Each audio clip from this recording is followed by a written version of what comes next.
Welcome to today's episode of the Head of the Race podcast. Today we're going to talk about stage 4 of the Vuelta España. It was the first sprint stage of this year's edition, and it did not fail when it comes to being absolutely chaotic like the last 3 days of this Vuelta have been already. When it comes to Remco, if anyone is wondering, he seems to be fine. He actually did like a interview right after the stage where he basically said that, he feels fine. He hopes the woman who was involved in the accident is also, she feels okay. And when it comes to my thoughts, again, I've seen some videos talking like about, well, he should have probably also stopped a little bit or rode into the people as quickly. But, when it comes to these people, they are absolutely going like extremely fast. They have adrenaline pumping in their veins. They're absolutely going insane. So how do you expect them to kind of think about whether they're stopping or whether they should be doing this or doing that? Kind of the finish line, I feel like it's a place that should be always cleared out, and there should be no kind of second thoughts of, oh, there should be someone there, basically this is what it kind of means. So when it comes to my opinion on that, I definitely feel like there's no second thoughts from my part of like if what Remco did was okay or not. I feel like the riders are always a priority. So if you're a spectator, you should always just kind of keep that in mind, or even if she wasn't a spectator or whatever. If you are a person that is there during the race, you should always pay attention to what is going on, because the riders might have, they might not have that clear of a view, and they might kind of be, their head might be in a different place. So this is like what my opinion is, and I'm trying to just, say that again because I've seen different opinions on Twitter, on, Reddit and stuff like that. So I definitely feel like what I said yesterday is kind of my opinion stands to this day. And today's stage was a pretty, maybe not that eventful of a stage when it comes to just purely racing. When it comes to Vuelta being chaotic, it sure did end up being chaotic like it was yesterday and the day before that. I feel like the biggest thing that, stuck out to me the most today was just the absolute insanity of who designed the last few kilometers of the stage. I'll never understand it. This is coming from a person who's from Poland. The Tour de Pologne is one of the stage races that I feel like is the most just not well thought out races, that kind of lacks the well organized, thought out sprint stages, especially. They're just not safe for the riders. And I feel like as people, we can kind of talk about that. And I feel like today's stage was just not safe. I feel like it was completely whatever, just do this sprint stage. We wanted to end in a town. We're not going to really think about it. But this is also just, my opinion. Today we started in Andorra, and the finish line was in Tarragona. And of course, it was a pretty typical sprint stage. There were two climbs, but I don't feel like they were really that significant in what happened during the race. It was the Alto de Betial climb. It was 9.9 kilometers at 3.7%, and also the Col de Lilia 4.5 kilometers at 5.5%. We any sort of point classifications and stuff like that were kind of dealt within the breakaway, so it didn't really matter for the GC guys. Also, I don't feel like it really affected the race as much. I feel like just, the GC teams were trying to keep their riders safe in the front. They kind of did some work at the end of the climbs because, of course, they wanted to position themselves as well as they could. They wanted to kind of make sure that the riders are safe during the descent, because the descents are the parts of the race that are probably one of the most dangerous. Of course, we all know what happened this year to Gino Matter, which is just terrible. And this is just kind of amplifying that cycling is a sport that is not the safest in the world. We all know that. So making sure that your riders are safe in the front is a really important part of being a GC team. when the race coverage started, we kind of saw, the teams were not really going that hard. It was like 90, 100 Ks to go. There was some talks going on in the peloton still. There was EF in the front. There was Intermarché in the front. But no one was really going really that hard.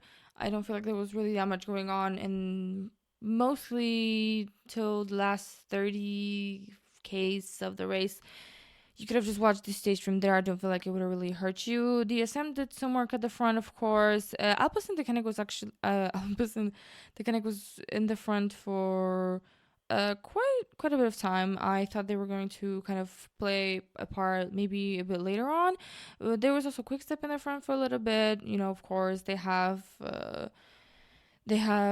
Remco in the red, so they're going to try and control the race as much as they can, trying to make sure that he's positioned in well, trying to make sure that the tempo's fine. This kind of sprint stages are the ones that the GC guys can rest on. I feel like this is quite obvious to everyone, but when there's not as much climbing or the climbs are not that difficult, and you're also not going really that hard at the climbs are going to be a place that GC riders can have some rest and chill, because of course the harder mountain stages are coming up when every single little bit and mistake kind of costs the riders. Then we had a little bit of a break with an interview with Primož, where he actually said regarding the crash that happened 2 days ago.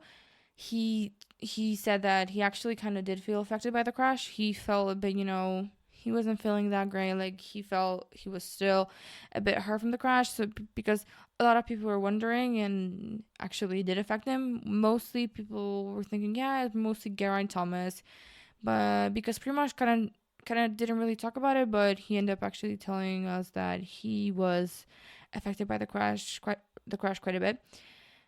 And with about 3.9 Ks to go to the second to last climb, the GC teams came to the front, of course, controlling. The UAE was at the front. Jumbo-Visma were in the front. Ineos was also in the front. I don't feel like Jumbo-Visma was as visible today as they usually are. I feel like the teams that were mostly visible were UAE and maybe Ineos, but Ineos, I don't really feel like whatever they did was that significant. It was kind of like, yeah, whatever. Robert Gessing came to the front. He did some work there, trying to, make sure that the positioning on the descent is safe. Jumbo-Visma with Dylan Van Barle and Wilco Kelderman. Just kind of trying to make sure that the Jonas and Primož are safe for the descent. Also, kind of like a thing that was a big part of today's stage was just the roundabouts. There were so many roundabouts, and I was so worried about them, because I was thinking like, oh my gosh, today I was really worried that something was going to happen involving the roundabouts, which I don't feel like anything necessarily happened because of the roundabouts, but just the technicality of the stage. It was quite windy today. I thought the wind was pretty strong, and the roundabouts were just kind of like roundabout one and then into another one, and it just kind of felt like, maybe a roundabout itself doesn't cause the crash, but it does cause a bit of stress in the peloton. So when you're thinking about it, maybe it wasn't directly the cause of a crash, but definitely, the team's trying to reorganize, it kind of being chaotic. Not everyone is where they want to be, and that kind of turns into, a bit of a nervous situation for the whole peloton. The break was caught with, I feel like it was like 20 Ks to go. I'm not sure really, but none of the GC guys wanted to go for the bonus seconds, which I thought was the logical thing, because I wasn't really expecting any of the GC guys to go for the bonus seconds. I thought it would just be kind of like, yeah, it wouldn't really matter. I knew that maybe some of the guys trying to go for the green jersey were probably going to go for the intermediate as well. So that did happen. I feel like Solerica, I think he was third on the intermediate. I'm not sure. I think Vanderberg, I don't know. But there was kind of quite, when it comes to like the Polish commentary, they weren't really even like sure who ended up actually getting the bonus seconds, and like the bonus, like the points. I think Vanderberg was third on the intermediate. Yeah, he was third. And Vendrame ended up keeping the jersey. because Citroen kind of attacked. They kind of pulled him away, but like I didn't think that he was going to keep the jersey either way. Groves is at 25 points, and I had him winning the stage. I also thought that I wasn't really expecting anyone else to actually win the stage except for him. I thought that this was kind of like a nice finish for a kind of rider like him. Definitely, there was a bit of chaos today. India started pulling at like 11.5 Ks to go, which I thought was like, I didn't really see the point of it. I thought that maybe they could have used a rider like, maybe like Ghana trying to do something here, but I didn't really feel like they were really that significant on today's stage. Then of course, we're 10 Ks into the end of the stage, and there's like roundabout and roundabout and roundabout, and there were so many roundabouts.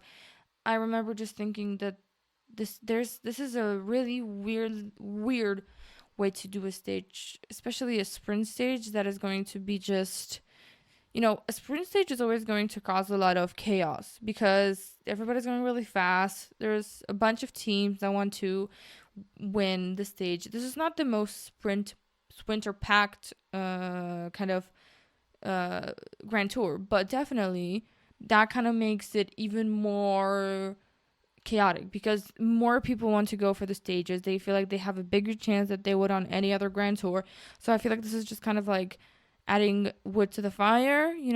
I feel like this is even more just kind of showing that this might be a bit more stressful than it would normally be. So I was like, yeah, this is really bizarre. There's so many roundabouts. I just maybe not bizarre, but like I was pretty worried. I was pretty worried that this is going to cause some sort of unnecessary situations and maybe some crashes. Ineos kind of went to the back at, I don't know, if like 8K to go. They kind of just like stopped working really. Jumbo kind of, I would say, ate them. This is a weird way to say, but they kind of just they went onto the front and you didn't see any more after that. Jaco went to the front for a little bit, but they kind of also were just that team that went to the front, but you didn't really hear from them after that any longer. And then we had a pretty nasty crash with 4.2 Ks to go, which Coquard. Sorry, he has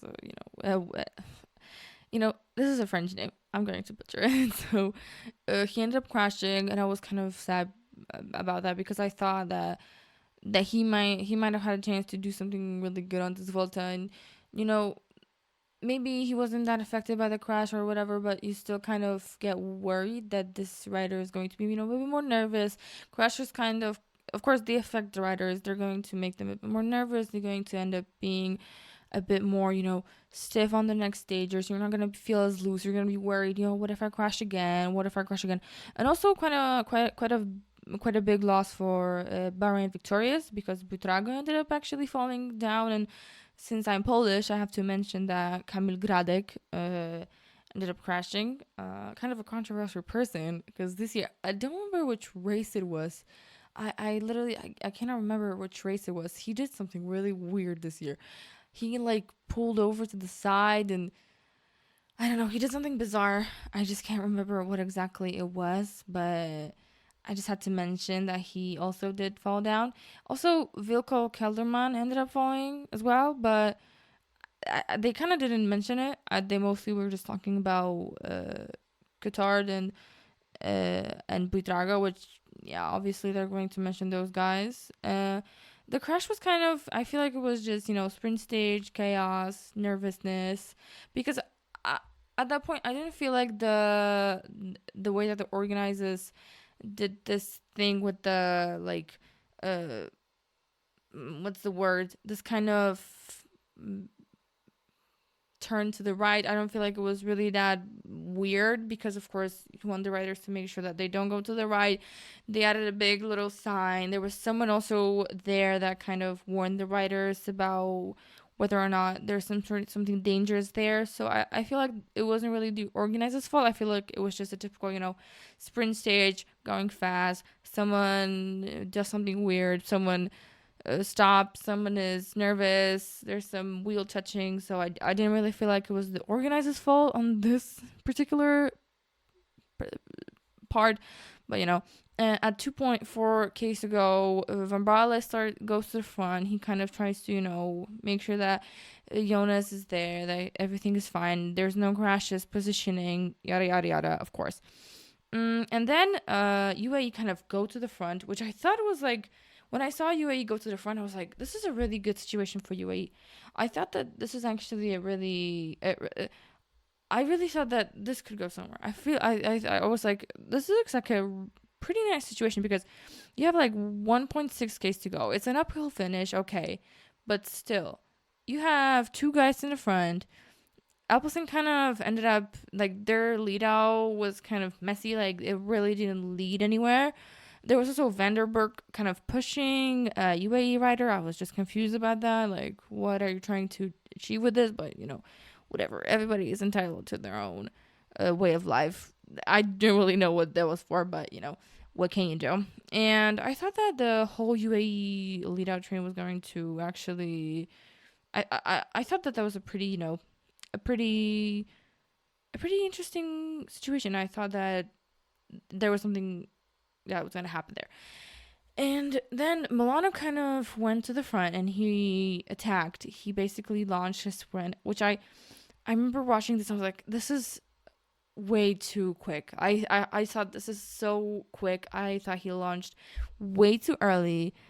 And I knew that Groves was going to catch him. I had Groves winning the stage. So I knew he was going to catch him, because it was also weird because Groves, he kind of like, he attacked, maybe not attacked, but he countered the attack of Milano, and then he kind of stopped attacking for a little bit and kind of like looked back, and I thought he was like not really trying to do anything there, and I was like, maybe he just doesn't have the legs. But then he kind of started to go again, which I thought was weird. I didn't really watch any interviews with him after the stage, but I was just kind of like scratching my head. I didn't really know what that was about. But, then Groves ends up, of course, obviously going out of the wheel of Milano, and he ends up winning the stage, which I thought was going to happen either way. When I saw where Milano attacked, I was like, there's no way he's going to do this. Of course, it's an uphill finish. You might want to try do something here. It's not a typical sprint stage. There's no lead out trains going as far into the finish line, but still, I thought that the attack was just way too fast. Like, it happened way too early. When it comes to the weird turn or whatever the hell that was, I do not understand it whatsoever, because you got guys at that point, they're going to be going probably 60 kilometers per hour, absolutely zooming into the finish line. There's no one thinking about going slow, about braking. They're just going to go all out into the finish line without really, thinking, oh, should I do this? Should I do that? I just thought it was really stupid from the organizers' part. Like, you do a really sharp turn, which, okay, you can do turns, which I hate turns when you're doing a sprint finish, because this is a sprint finish. Even though it's an uphill, they're still going really fast, and I was like, I hate turns in front of like sprint finishes. I'll never understand it. Why are you doing this? It's so risky, it's so unnecessary. But okay, if you're going to end up doing that kind of finish with like a turn right till the end, why are the barriers like that way? Why are the barriers that way? Why is there this weird thing when you got the barriers, and of course they are kind of going into the shape of the turn, trying to, keep the spectators away. But then there's like this weird part of the barrier that goes more to the inside than the other part of the barrier, and the barrier that goes to the inside of the road is clearly in the way of the riders, because the riders in a place like this, they're gonna go pretty quickly, so their turns are gonna not be really tight. They're gonna be going pretty like wide on the turns. So I was thinking, this Vuelta has just proved time and time again to be this weird thing that the organizers are doing here. I feel like, this Vuelta, also I've been kind of bothered by the fact that the coverage starts at 2:30 when the race itself starts at 1 p.m. And I feel like this is already kind of it's lacking, because when you watch Grand Tours, you want to see as much of the race as you can. You want to see the breakaway. You want to see the riders at the start of the race. You want to see any sort of little things from the second the race starts. Sometimes I even used to, especially this year during the Tour de France, because I was traveling a little bit, I used to watch the start of the race. I used to watch, how the breakaway was created. I used to watch what the teams were doing at the beginning, because I feel like this is a really interesting part, because it's like kind of seeing what they're going to do at the beginning of the stage, what they're kind of thinking, what they're trying to do. If they're going to do maybe some satellite riders, if they're going to try and control it from the beginning, if they're going to let this break go or this break go with these riders. I feel like this is a really interesting part of the race. And you're kind of what's the English word? Depriving? I don't know. Maybe it's maybe I'm messing up the word, but it's something like that. I feel like it's lacking. I feel like it's definitely lacking. And back to what I was saying, I used to watch the break, kind of see how the break escaped, what happened. The first, I don't know, it was like probably as soon as the break formed, and for a little bit of the race after that. And then maybe when I didn't have the time, I wouldn't watch the race, but then I would watch like the last 50, 60 Ks of the race. We're talking a day I'm not really at home, maybe, and this is kind of like what I'm trying to say with this. And I feel like now it's kind of, we start watching the stage at this weird middle point, which I'm like, this is just, I feel like I'm missing something. When you watch a cycling race, I want to see the whole thing from the beginning till the end, especially if it's a Grand Tour. And if you don't want to do that for me, it's just, I'm bothered. I'm going to be bothered by that. So next time, please start doing the broadcasting from beginning of the race to the very last kilometer of the race. So I was kind of sad about that, and I've been bothered by it. I've been feeling like I'm lacking some sort of information, some sort of knowledge of the race. I'm lacking just seeing everything that goes on during the stage. But other than that, I feel like this is these are the only things that I can tell you about today's stage. Like, what can I say? The organizers messed up again. Are we surprised? I'm not surprised. But you cannot do anything about this. We can talk as much as we want, but I don't feel like they're really bothered. They still haven't apologized for the time trial. They haven't really said anything. It's just all this weird, bizarre situation with these organizers. But whatever. What can you do?